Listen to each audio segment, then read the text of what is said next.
Welcome. In this Java tutorial, we'll learn how to use the string class. Some important facts to know. String is a data type that holds text. Internally, strings are an array of the primitive type char. The string class has a variety of methods to compare and modify strings.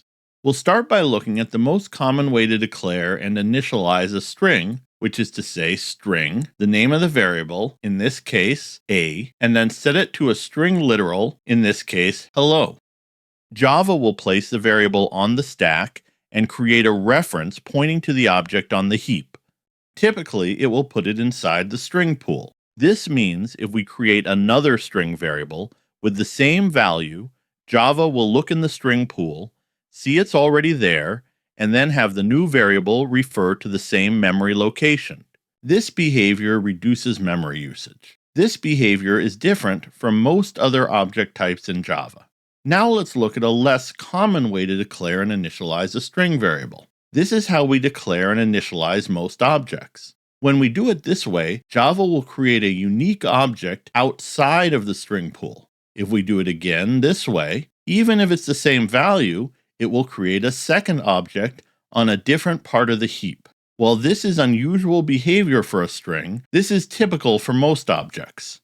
Now let's look at this line of code. For this lesson, SOP stands for System Out Print Line. A = B checks if the variables have the same data stored on the stack. For primitive types like int or boolean, == works well because all of the data is stored on the stack.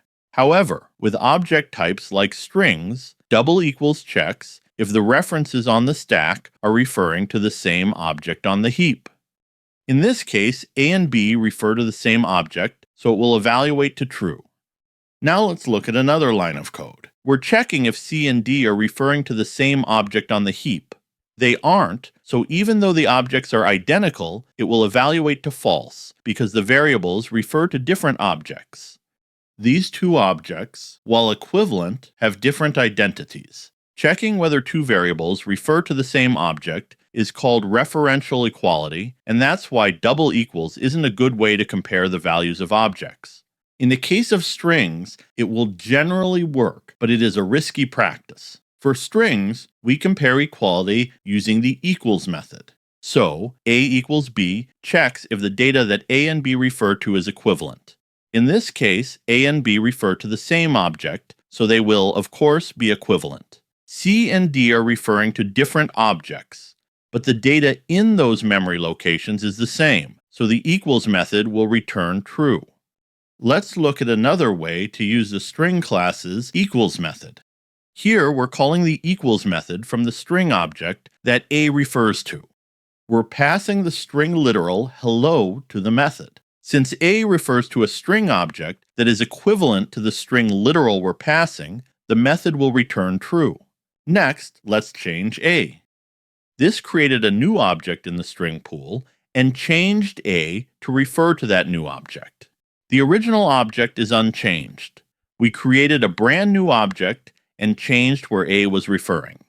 In fact, unlike most objects, strings are immutable. That means once they are created on the heap, they can't be modified. People often get confused because it seems we have modified the string A is referring to, but really we just created a new string and updated A's reference. Let's look at some other examples to see how strings are handled in memory. We created the E variable on the stack and have it refer to a new object in the string pool. Next, we create a new variable F and copy the data from E. For a primitive data type, we would copy the actual value. For reference types like strings, we copy the reference, so both variables are referring to the same object in heap memory. This would happen even if the string weren't in the string pool. Next, we create a variable G on the stack and have it refer to a new object in the string pool. Finally, we create a fourth variable H and have it refer to a newly created object HI on the heap. Now let's look at some comparisons. E = F checks if the two variables refer to equivalent objects. E and F refer to the same object, so naturally that object is equivalent to itself, and the method returns true. Next, we check E equals H. Even though E and H both refer to objects that say hi, the string's equals method is case sensitive, so it returns false. Finally, we use the equalsIgnoreCase method to compare E and H. Ignoring the capitalization, E and H refer to objects with the same value, so the equalsIgnoreCase method returns true. It's important to know that even though all object types have an equals method, many objects equals method only checks referential equality, so their equals method behaves like double equals. Now, let's look at some other useful methods in the string class. Here we call the length method. The length method counts the number of characters in the string and returns it as an int. G is referring to howdy, so length will return 5. Next, we have the substring method, which copies a part of the string and returns that part as a new string. The original string the variable is referring to will be unchanged. We saw that when calculating a string's length, we start counting at 1.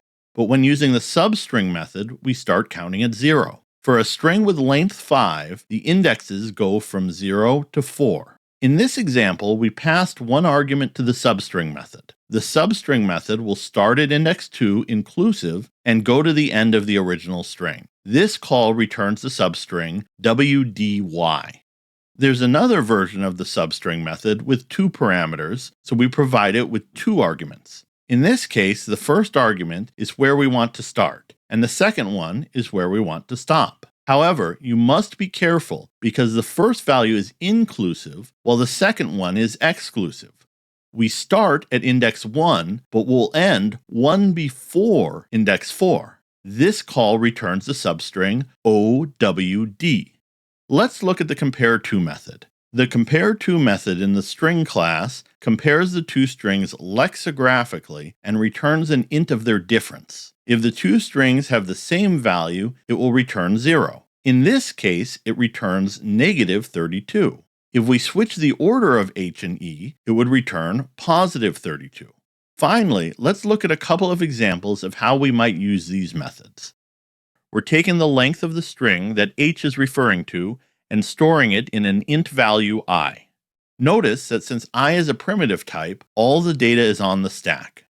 Here, we check if E equals the string literal pi. In this case, it returns false, so the code in the curly brackets doesn't get executed. The string class has many other useful methods you can read about in the documentation linked in the video description.